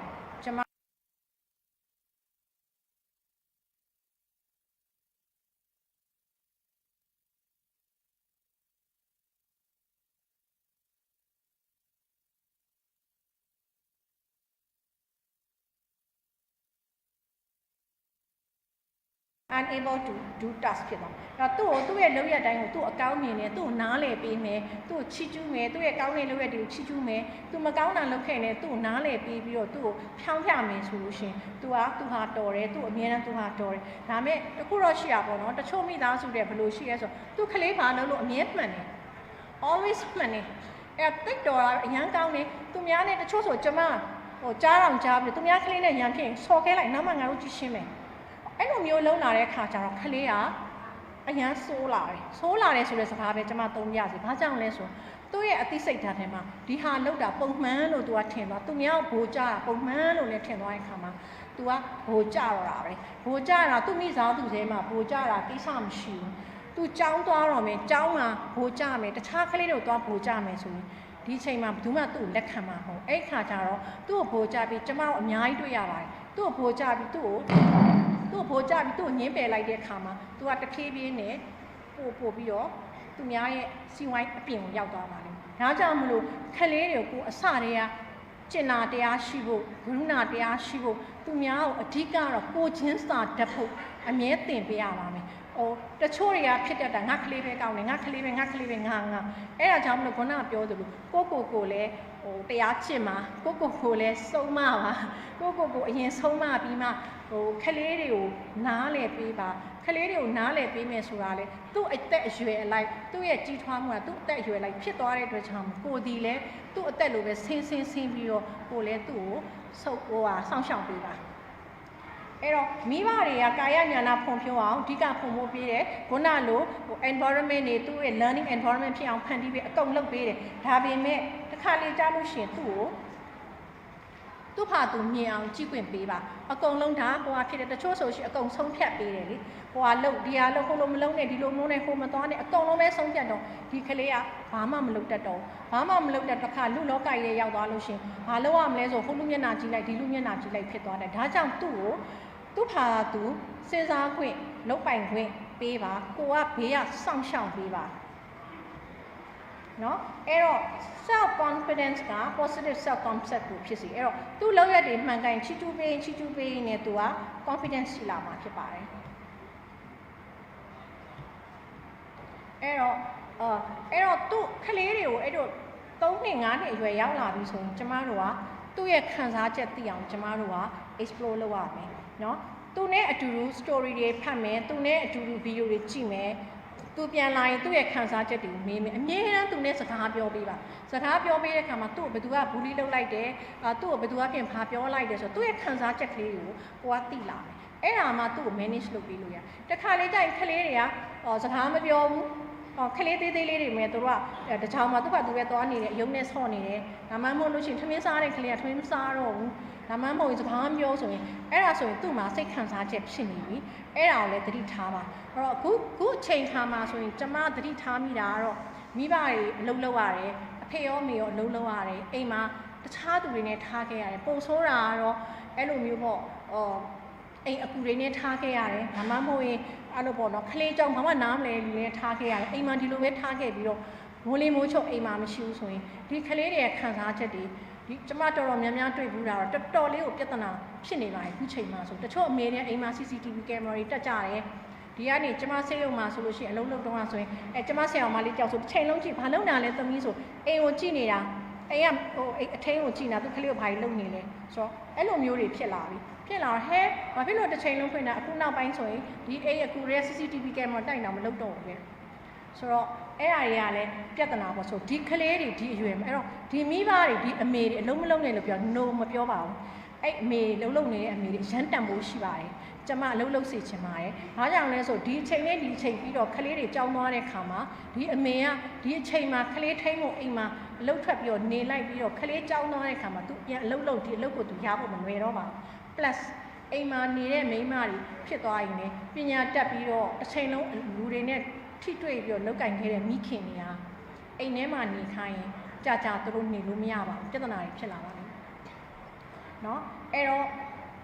တခါလေကျရင်သူ့ရဲ့ feeling တွေရမ်းစိတ်တိုးတဲ့ဒေါသထွက်လာတယ်ဆိုရင်သူ့ကိုပြောပြရမယ်ရှင်းပြရမယ်เนาะခလေးဒါလူတိုင်းနဲ့ဒီလိုပဲဖြစ်တတ်တယ်မေမေလည်းဒီလိုပဲတခါလေဒေါသထွက်တယ်ဒါမဲ့ဒေါသထွက်ခြင်းထွက်ဒါပေမဲ့သူများကို မဖြက်စီရအောင်သူများအနှောက်ယှက်မပေးရဘူးကိုလည်းနှောက်ယှက်မပေးရဘူးတခါလေကြိုက်ဒေါသထွက်ရင်သူခေါင်းကိုသူရိုက်တယ်နိုင်ရန်နဲ့ရိုက်တယ်သူများကိုပြစ်ပေါက်တယ်အဲ့ဒါမျိုးတွေကလေးကို calm down တော့သူတို့ကဒါ behavior abnormal စီပေါ့ပုံမှန်မဟုတ်တဲ့လှုပ်ဆောင်မှုတွေဒါတွေကိုသူတို့ကိုရှင်းပြပေးရမယ်နော်တခါလေကြားလို့ရှိရင်အဲ့3နှစ်အရွယ်4နှစ်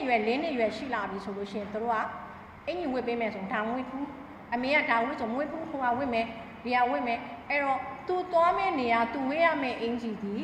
သူသွားမယ့်နေရာနဲ့တင့်တော်တယ်ဆိုရင်သူ့ကိုပဲပေးရွေးလိုက်ပါအဲ့ဒီခါကျသူဒီရွေးချယ်ပိုင်ခွင့်ရှိရယ်သူဒီဆုံးဖြတ်ပိုင်ခွင့်ရှိရယ်ဆိုတဲ့ဟာလေးကိုငယ်လေးတွေကသူ့ကိုရိုက်သွင်းပေးလိုက်တာဖြစ်ပါတယ်နော်အဲ့တော့3နှစ်ကနေ9နှစ်အဲ့ရွယ်ကြတော့ तू ခုံပေါက်ပြေးလွှမ်းမယ်လှေကားတွေတက်ဆင်းမယ်ခြေပေါင်ကျိုးတွေခုံမယ်စပိန်လေးစီးမယ်အဲ့ဒီအတော်လုံးလောက်လာပြီမေးခွန်းတွေအများကြီးမေးလာပါလိမ့်မယ်အဲ့ခါမှာအရန်အရေးကြီးပါတယ်မေးခွန်းတွေကိုဖြေပေးပါပြီးဆိုလည်းမဖြေပါနဲ့သူ့3နှစ်9နှစ်အရွယ်နားလည်မဲ့စကားလုံးနဲ့သူ့သဘောပေါက်အောင်ရှင်းပြပေးပါ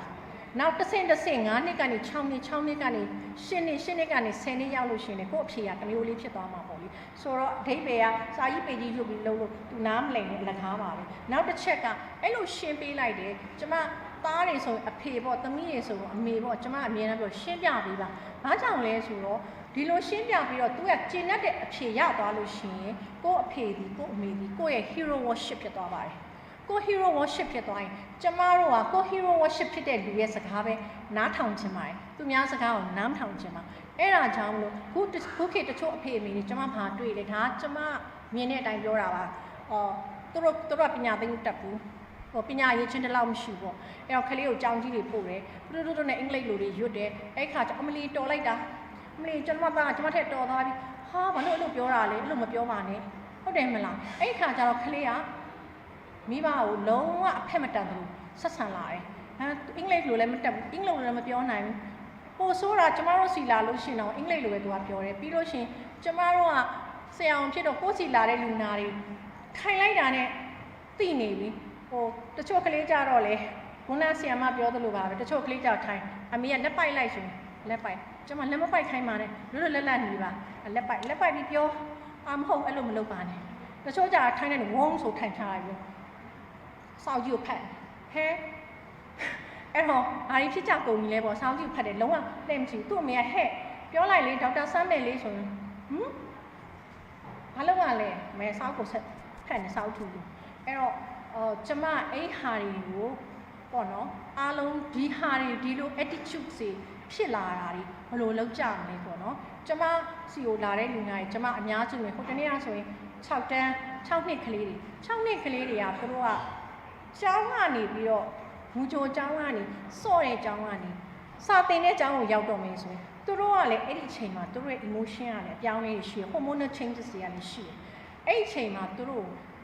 ထိန်းရတာရန်ခက်ပါလိမ့်မယ်လို့ကျွန်မထင်တယ်။ဘာကြောင့်လဲဆိုကျောင်းတွေရောက်သွားတယ်။တချို့ကကျောင်းတွေပြောင်းပလိုက်တယ်။ဟိုကျောင်းဒီကျောင်းပြောင်းပလိုက်တယ်။တချို့ဟိုကျောင်းမှာပဲဆက်ထားတယ်။အဲ့ဒီခါမှာကလေးတွေကဟိုကျောင်းမှာမနေချင်းဒီကျောင်းမှာမနေချင်းစာမဖတ်ချင်ဘူးစာမကြက်ချင်ဘူးနဲ့အရန်ပြဿနာဖြစ်ပါတယ်။အဲ့တော့ဒီဟာတွေကိုတော့တခုခုစဉ်းစားပြီးတော့လုပ်ပေးဖို့လိုလိမ့်မယ်လို့ကျွန်မထင်ပါတယ်။ဘာကြောင့်လဲဆိုတော့ကလေးရဲ့အုံနောက်ကလေးနုနုနေနေအုံနောက်ကလေးနုနုနေနေနှလုံးသားလေးကိုဒဏ်ရာမရဖို့သူတို့ကိုနားလည်ပေးပြီးသူတို့အတွက်ထွက်ပေါက်တစ်ခုတော့ကျမတို့ကရှာပေးရမယ်လို့ထင်ပါတယ်အဲ့တော့မိဘတွေဘက်ကိုကြီးလိုက်တော့လဲမိဘတွေကလည်းအကောင်းဆုံးဖြစ်ချင်တယ်ဒါပေမဲ့ဒီချိန်မှာအကောင်းဆုံးကဘာမှန်းလဲသူတို့တိတ်တေချာမသိဘူးအဲ့တော့သူတို့ကကောင်းမယ်ထင်တာတွေလုံနေပြီးတော့တစ်ချိန်ကျရင်ဘာဖြစ်မလဲလို့သူတို့ကျမမေးကြည့်တယ်အများအဲ့တော့ဘာရည်ရွယ်ချက်လဲဆိုဘာရည်လို့တော့လည်းမဟုတ်ပါဘူးအကောင်းဆုံးဖြစ်မယ်ထင်တာတွေလုပ်တာပဲဆိုတော့အဲ့ဒါတွေလည်းဘာဖြစ်လာမလဲဆိုတာကျမမပြောတတ်ဘူးအဲ့တော့ဒီကလေးရဲ့အုံနောက်ကလေးတွေအုံနောက်သေးသေးလေးတွေဖွံ့ဖြိုးနေတဲ့အုံနောက်ကလေးတွေဒီ9နှစ်အရွယ်မှာ90%ဖြစ်ပြီးတော့9နှစ်ကျော်ရင်10%ပဲဖြစ်တော့မယ့်အချိန်မှာဒီငွေစာနေ9နှစ်အရွယ်မှာသူ့ကိုတည်တည်ချာချာပတ်ဝန်းကျင်ခေါင်းဖြစ်အောင်ဖန်တီးပေးရင်တော့ဒီကြောင်းသွားမယ့်အချိန်တွေမှာသူအဆင်ပြေမယ်လို့ထင်တယ်။ကျမထင်တယ်ဒီခဲနံရေးဖို့ခဲနံကြိုက်ဖို့ဘာလို့ကကြောင်းကြမှာဆရာမကပင်ရမှာထက်ဒီမှာတည်းကငကိုတွေကကလေးတွေကိုကစားခွင့်ပေးပါကျမအများစုတွေ့တာတော့ဘာတွေ့လဲဆိုတော့သူတို့6လ9လ8လ10လ9လဆိုရင်သူတို့ကလက်နဲ့hand mouth ပေါ့နော်လက်နဲ့eye hand coordination စ လိုင်းတို့ကကင်စားခြင်းနဲ့နေစားခြင်းနဲ့ကင်စားခြင်းနဲ့ဆွဲချခြင်းနဲ့ပေးလို့ပါအဲ့တော့ပထမတော့ပေးလို့တယ်ပြီးတော့ညစ်ပတ်လို့ကျန်းတော့ရမှာဆိုလို့ဖွင့်ကြွေးတယ်ဘယ်ချိန်ထိဖွင့်ကြွေးလဲ3နှစ်4နှစ်ထိဖွင့်ကြွေးနေဆိုတော့ဒီကလေးကအဲ့ဒီအရွယ်ထိဖွင့်ကြွေးနေလို့ရှိရင်ဘယ်လိုလုပ်ကြတော့မှာလဲဒါကြောင့်ကျမဒီလိုကလေးရဲ့ဖွံ့ဖြိုးတိုးတက်မှုကို stimulus ပေါ့နော်သူ့ကိုလှုံ့ဆော်ပေးပြီးသူဒီလိုစားရင်းနဲ့သူရသွားမှာပေါ့အဲ့လိုမျိုးလေးတွေကိုအလေးကျင့်ခေါင်းကလေးတွေကိုပတ်ဝန်းကျင်ခေါင်းမှာအလေးကျင့်ခေါင်းလေးတွေကိုကျင့်ပေးလို့ရှိရင်ဒီကလေးလေးတွေကြောင်းသွားရင်အဆင်သင့်ဖြစ်မယ်လို့ကျွန်မထင်ပါတယ်။ကျောင်းကဆရာမတွေလည်းဒုက္ခမရောက်ဘူးပေါ့။အခုကတော့ကျွန်မသိတာတော့မိဘကလက်ဦးဆရာပဲ။မိဘမှာကျွန်မကြားမှုတဲ့ knowledge အရာ30%ရာခိုင်80%ရာခိုင်နှုန်းတာဝန်ရှိပြီးတော့ကျောင်းကဆရာတွေမှာ30%ရာခိုင်နှုန်းတာဝန်ရှိရလို့ပြောတယ်ဟုတ်လားတော့မသိဘူး။အဲ့တော့ဘာပဲဖြစ်ဖြစ်မိဘနဲ့အများဆုံးနေတာမိဘရဲ့ရင်ဝင်ထဲမှာနေတာမိဘနဲ့တယောက်ချင်းနေတာအခုတွေးလိုက်လို့ရှိရင်အရန်လိုလိုက်တယ်အဲ့တော့ကလေးတွေကိုဟဲဖုန်းနေနဲ့ပေးတယ်6လ9လထမင်းစားလို့မရဆိုအဲ့ရှေ့ကပြတယ်အဲ့တော့ကျမပြောထမင်းကိုအာယုံစိုက်ပြီးစားစီချင်တာလားဒီဟာဒီအခုဒီ mobile တွေပြတာလည်းတော်တော်ဆိုးရွားပါတယ် mobile တွေပြတာတော့ကလေးက तू ကတင်နေတာမဟုတ်ဘူး तू တစ်ခုပြီးတစ်ခုလောက်ပြနေတာ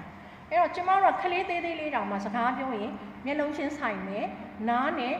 တထန်းနဲ့နေမယ်အတန်လေးကိုနူးနူးညံ့ညံ့လေးနဲ့ပြောပေးမယ်ဟောကွီကွာ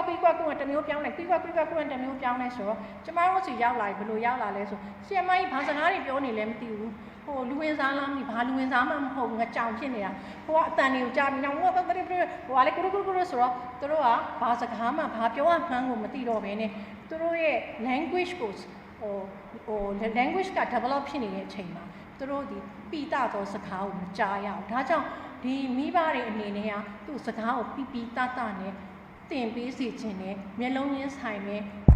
ထွေးပွေမယ်နားအကြောင်းအောင်တည်ချာပြောမယ်နောက်ပြီးတော့သူ့ကိုအရန်ချစ်ခင်နဲ့မေတ္တာနဲ့အမှုအရာနဲ့ပြောမယ်ဆိုဒီကလေးလေးတွေကယဉ်ကျေးလိမ့်မှလာမယ်လို့ကျွန်မထင်ပါတယ်အဲ့တော့ကျွန်မအခုဒီတိုင်းဆိုလို့ရှိရင်ကျွန်မကကလေးတွေရဲ့ဒီကာယဉာဏဘက်ဆုံးဖွံ့ဖြိုးရေးအတွက်ပေါ့နော်ကျွန်မဘာတွေလိုလဲဆိုတာကိုအသက်3နှစ်ကနေ9နှစ်အထိပြောပြပြီးပါပြီဒါက3နှစ်ကနေ9နှစ်တွင်းမှာဆိုရင်ဒီမှာသူဒီစကူတာစီးမယ်ဆက်ဘိန်းစီးမယ်သူ့ကိုလွတ်လပ်ပျော်ရွှင်စွာပေးဆော်ပါနောက်ဒီချိန်မှာကတ်ကြီးစပြီးတော့ညှက်လို့ရတယ်ဆိုတော့အနေမရှိရဲ့ကတ်ကြီးညှက်လို့ရတယ်သူတို့ဒါလေးတော့ညှက်ရင်သူတို့လက်ကလေးတွေပန်လာမယ်သူတို့ခဲတံကင်လာဖို့အဆင်သင့်ဖြစ်လာမယ်နော်အဲ့တော့ကျမကစားခြင်းဆိုတာတခုကိုပြောချင်ပါတယ်ကစားတဲ့ကလေးတွေကိုကစားခိုင်းတယ်ကလေးတွေကိုကစားခိုင်းဆိုဝေးကင်းစားတွေကကျမတို့ကကစားတဲ့အလုပ်ကိုလုပ်လို့ရတယ်ဥပမာတချင်းဆိုအခုကလေးလေးကြည့်ရင်ဒီကလူမှုရေးဆိုင်ရာကစားနည်းပေါ့နော်ဒါကသူ social ရအောင်ဘယ်လိုလုပ်ပေးမလဲဆိုတော့အိမ်မှာတချင်းဆိုပေးမယ်နောက်ပိုင်းသူလိုက်ဆိုလာမယ်နော်အဲ့တော့သူဆိုမယ်သူတချင်းဆိုတာကိုချီးကျူးပေးမယ်လူတွေကသူတချင်းဆိုတာသဘောကျတယ်ဆိုရင်သူဒီသူများအောင်သူစီးဟိုဟာနိုင်တယ်သူ့ကိုသူယုံကြည်ချက်ရှိလာမယ်အဲ့တော့တူတူပုံနှန်းကစားတယ်တူတူပုံနှန်းကစားတယ်ဆိုတာကျမတို့က6လ9လလောက်ဆိုတူတူပုံနှန်းကစားခိုင်းတယ်ဘာကြောင့်လဲဆိုတော့တူးလို့လုံးလိုက်ရင်သူ့အမိမျက်နှာကိုမြင်တော့ဝါဆိုလုံးလိုက်ရင်သူ့အမိမျက်နှာကိုမြင်အဲ့ဒီခါကျကလေးကဘာသိသွားလဲအုပ်ထားတယ်မရှိဘူးဖွင့်လိုက်ရင်ရှိတယ်အဲ့တော့သူ့ကိုဘာကျင့်ပေးလိုက်တာလဲသူ့အမေကမရှိဘူးအပြင်ထွက်သွားပြီမြင်သူ့အမေရှိတယ်လို့သူ့ရဲ့စိတ်ထဲမှာခံစားအောင်တူတူရေးဝါဆိုကျမတို့လုပ်ခိုင်းတာပါနော်အဲ့တော့ तू ကနောက်ပိုင်းကြီးလာလို့ရှိရင်ဒီလူမျိုးရေးဆိုင်တဲ့တငယ်ချင်းတွေနဲ့အတူအခုတချို့ကကြောင်းတော့တချို့ကကစားမယ်ဆိုရင်တို့ခလေးလင်းကြမှာဆိုတယ်တို့ခလေးထိခိုက်မှာဆိုတယ်အများနဲ့မစောနဲ့ယောဂတွေကူးမယ်အိမ်မှာပဲနေဆိုတော့တို့ကအများနဲ့ဆက်ဆံမှုအများနဲ့အလျှော့ပေးရဖို့ပေါင်းတင်တတ်ဖို့ခါတွေတို့မရှိတော့ပါဘူးနော်နောက်တစ်ခါအင်းလိုက်အားတွေကစားတယ်အင်းလိုက်အားတွေကစားဆိုတစ်ခါပြင်းပြင်းထန်ထန်ပြေးလေလွှားမယ်တချို့မပြင်းနဲ့ချော်လဲမယ်ဆိုရင်ခလေးကဘာမှမပြောတချို့ခလေးတော်တော်နဲ့လမ်းမလျှောက်တဲ့ခလေးတောင်ရှိအဲ့တော့ပြေးလွှားမယ်အဓိကသူ balance လုပ်ဖို့သူ့ကိုယ်သူထိန်းချောင်းမှုသူ့ကိုယ်သူဘယ်လိုလမ်းလျှောက်လို့ရမလဲဆိုတာသူသိသွားမယ်အဲ့တော့မွေးကစားကနေပြီးတော့ခန္ဓာကိုယ်လှုပ်ရှားမှုလုပ်နေပြီးတော့ balance တွေလာနေတဲ့အခါမှာကိုကဒီဟာတွေကိုသူ့ကိုစောင့်ရှောက်ပြီးမယ်လှုပ်ဖို့အခွင့်အရေးတွေပေါ့နော်သူ့ရဲ့ကြိုးစားပတ်သက်လုပ်နေအခွင့်အရေးကိုခွင့်ရပေးမယ်သူလုံးလို့ရရင်ချီကျူးပေးမယ်ပေးလို့မယ်ချီကျူးပေးမယ်အဲ့လိုလုပ်ရင်းလုပ်နေခလေးကသူ့ကိုသူ sub confidence ရှိလာမယ်ပေါ့နော်အဲ့တော့ဒီမှာသွားတယ်ဒီမှာခလေးတွေနဲ့တွေ့တယ်ကစားတယ်နော် ကြောင်လေးတွေနဲ့လည်းဟိုမှာမယ်ဒီမှာကြည့်သူခလေးနိုးတိုက်တာတွေ့တော့သူဒီနိုးဘူးတိုက်တာကိုလည်းသူလေးလာတယ်ဒီအမေကနိုးထွက်တာကိုလည်းလေးလာတယ်ဆိုဒါသူ့ရဲ့ intelligence ကိုတော်တော်စဉ်းစားလို့ရပါတယ်နော်အဲ့တော့ပြေးလွှားမယ်လွတ်လပ်ပြေးလွှားမယ်ခုံပေါက်မယ်7ဘိန်းစီးမယ်သူ့အသက်အရွယ်အလိုက်ပေါ့ဟို2နှစ်ကလေးကိုကျွန်မမစီးခိုင်း2နှစ်ကလေးဆို3ဘိန်းစီးပေါ့နော်အဲ့တော့3နှစ်ကလေးဆို4နှစ်ကလေးဆိုရင်သူ့ကိုယ်သူ balance လုပ်နိုင်တယ်လို့စီးလို့ရပါတယ်နော်နောက်ကျွမ်းကျင်စွာကစားခြင်းအဲ့ဒါကတော့နည်းနည်းလေးကြီးလာပြီဆိုလို့ရှိရင်နော်အဲ့တော့ကလေးသေးသေးလေးကအစကျွမ်းကျင်အောင်ဒီလက်ကလေးလှုပ်ရှားတာကျွမ်းကျင်အောင်သူ့လက်ကလေးလှုပ်လာပြီဆိုရင်ကျွန်မတို့က6ချက်ကလေးပြင်မယ်စုပ်မယ်နောက်ပြစ်ချမယ်ပြစ်ချတော့ပြန်မကောက်ဘူးနောက်ပိုင်းတစ်ဖြည်းဖြည်းပြစ်ချမယ်ပြန်ကောက်မယ်အဲ့လိုလုပ်ရင်းနဲ့နော်လက်ကလေးတွေလက်ညှိုးလေးနဲ့သုံးပြီးကောက်မယ်နော်နောက်ပတိလေးတွေတီခိုင်းမယ်နောက်ခဲတောင်ရှောက်ချစ်ခိုင်းမယ်ပုံနေဆွဲခိုင်းမယ်ဆိုတစ်ဖြည်းဖြည်းနဲ့သူ့လက်အားလေးတွေတန်ပြီးတော့သူကပျော်ရွှင်လာလိမ့်မယ်နော်အဲ့တော့ဒါကျွမ်းကျင်စွာကစားတယ်ဆိုတာသူ့ဒီမှာကစားတတ်အောင်လို့သူ့ကိုလွတ်လပ်ပေးကစားထားတာအဲ့တော့မှသူကတဖြည်းဖြည်းနဲ့သူကတိလာမှာပေါ့နောက်တိမှုဆိုင်ရာကစားတာအဲ့ဒါကကြတော့ကစားကနေပြီးတော့စဉ်းစားတက်လာတာနော်အဲ့တော့ဘာလုပ်လဲဆိုတော့ကစားစရာကိုကျိုးနဲ့ဆွဲလိုက်ကျိုးနဲ့ဆွဲအယုတ်ကလေးကပါလာပြီးအတန်မြည်လိုက်သူသိမယ်ဖွက်ထားတဲ့ပစ္စည်းတွေကိုရှာမယ်နော်နောက်ပြီးတော့လက်ညှိုးထိုးပြတဲ့ဟာလေးနဲ့ထိုးခိုင်းမယ်နောက်ခါလေးကြလို့ရှိရင်ဟန်ဆောင်ကစားတာဆိုတော့ဒီအုံးလက်ကိုမြင်းလုပ်ပြီးတော့စီးရမျိုးတွေနော်ဒါမှမဟုတ်လို့ရှိရင်သူ့ကိုယ်သူဟီးရိုးပေါ့ဒါမှမဟုတ်သူတို့ကြိုက်တဲ့စင်ဒရဲလာတို့ဒါမှမဟုတ်လို့ရှိရင်အခုသူတို့ဆိုရှင် Frozen တို့အဲ့လိုမျိုးပုံနဲ့အင်ကြီးနဲ့ဝေပြီးကစားတော့စိတ်ကူးရင်တာပေါ့လေအဲ့တော့ဒီ9နှစ်6နှစ်ကစိတ်ကူးအရမ်းရှင်တဲ့အရွယ်နောက်ပြီးတော့သူတို့ကကြောက်တယ်ဘာကြောက်လဲသူတို့အမှောင်ကြောက်တယ်နောက်ပြီးတော့တစ်ခုခုဆိုရင်သူတို့က6နိုင်ကြောက်တယ်တရေကြီးကိုကြောက်တယ်အဲ့လိုမျိုးအချိန်တွေမှာသူဟာသူဖြစ်လာတာအဲ့တော့မိဘတွေအနေနဲ့ဒီအရွယ်မှာဒီလိုဖြစ်လာမယ်သူတို့စိတ်တွေပြောင်းလာမယ်သူတို့ခန္ဓာကိုယ်တွေဒီလိုပြောင်းလာမယ်ဆိုတာသိထားမယ်ဆိုရင်ဒီဟာကိုသူတို့လုပ်တဲ့ဟာမလုပ်တဲ့ဟာဆိုဖြောင်းပြပြီးမယ်သူတို့လုပ်တဲ့ဟာကောင်းချီးကျူးပေးမယ်ဆိုရင်ဒီကလေးတွေအတွက်အဆင်ပြေမှာဖြစ်ပါတယ်ဟောဒါဒီကလေးလေးကခုနကတော့ဆိုရင်ဒီငယ်တော့သူကဒီနို့ဘူးတွေကိုစို့တာကစားတယ်နောက်ပြီးသူကလေးကိုတကယ်တိုက်တယ်နော်ဒါငကြက်ကိုသုံးရမှန်းသူသိရပေါ့နော်ဒါတိမှုနဲ့ကစားတာပေါ့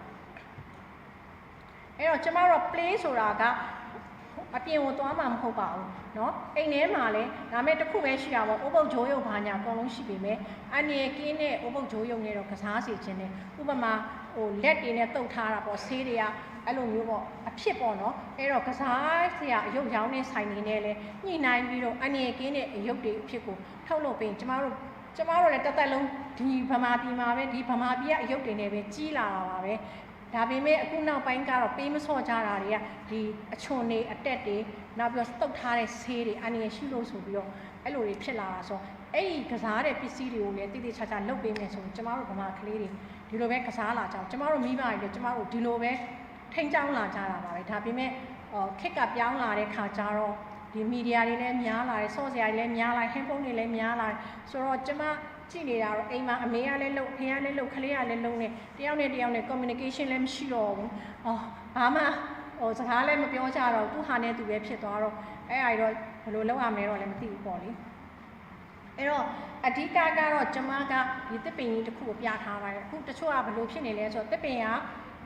စ်ပင်လေးကိုမျိုးစိစိုက်ရင်အမြင့်ကလေးထွက်လာမယ်ပင်စီလေးထွက်လာမယ်အရွက်ကလေးထွက်လာမယ်အပွင့်လေးတွေဝေးစားလာမယ်ပေါ့နော်အဲ့တော့ကျမတို့ကအခုတစ်ပင်စိုက်တဲ့လူကျမလည်းတစ်ပင်စိုက်တော့တစ်ပင်ဝါသနာပါတော့ဆေးတွေအမျိုးစုံတိလာပေါ့အမြင့်ဆေးပင်စီဆေးအရွက်ဆေးအပွင့်ဆေးအဲ့တော့တချို့ကပတ်လည်ဆေးတွေချနေအဲ့တော့မျိုးစီလေးစီပြီးတော့အမြင့်ထွက်ရမယ့်အချိန်မှာအမြင့်ဆေးလေးပဲလောင်ပေးပါပင်စီထွက်လာတဲ့အချိန်မှာပင်စီဆေးပဲထည့်ပါအရွက်ထွက်လာတဲ့အချိန်မှာအရွက်ဆေးပဲထည့်ပါအဲ့တော့အဲ့ဒါမှเนาะကျမတို့ပတ်ဝန်းကျင်ကလည်းသူနဲ့အသက်အရွယ်နဲ့လိုက်ပြီးတော့တင့်ရှောက်ပတ်တဲ့ပတ်ဝန်းကျင်ခေါင်းဖြစ်မယ်ဆိုလို့ရှိရင်တော့ဒီအပင်ကအသီးတွေဝေးစားလာမှာဖြစ်ပါတယ်အဲ့တော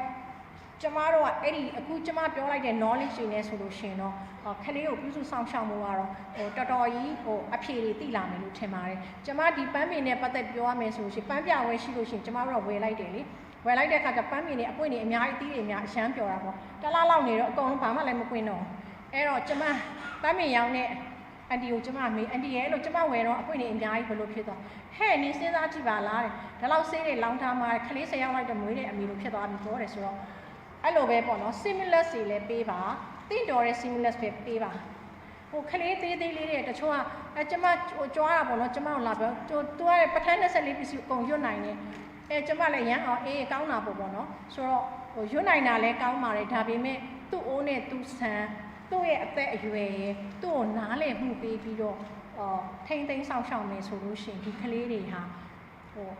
ဉာဏ်ရည်ဉာဏ်တွေလည်းကောင်းမယ်စဉ်းစားဆင်ခြင်ဉာဏ်လည်းကောင်းတယ်အခုပြောနေတဲ့ EQ ရော IQ ရောအကုန်လုံးမျှတာပြီးတော့ EQ တွေလည်းကောင်းပြီးတော့အားလုံးအဆင်ပြေမယ်လို့ထင်ပါတယ်ပြီးတော့ဉာဏ်မိသလောက်ပါဗျာ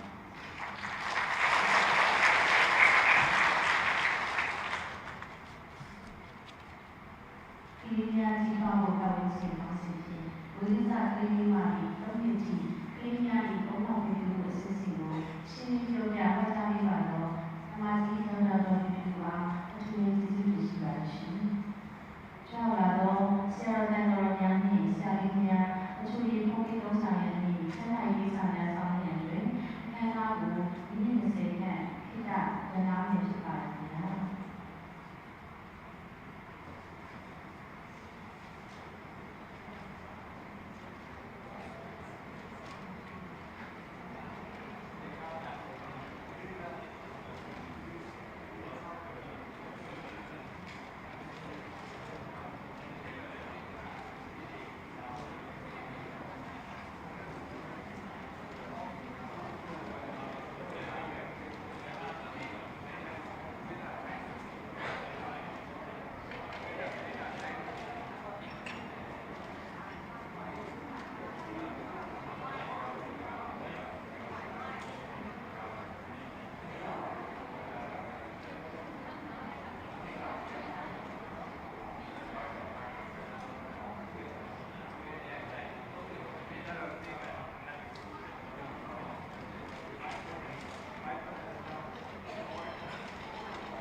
ว่าผมก็โดยหนาดอง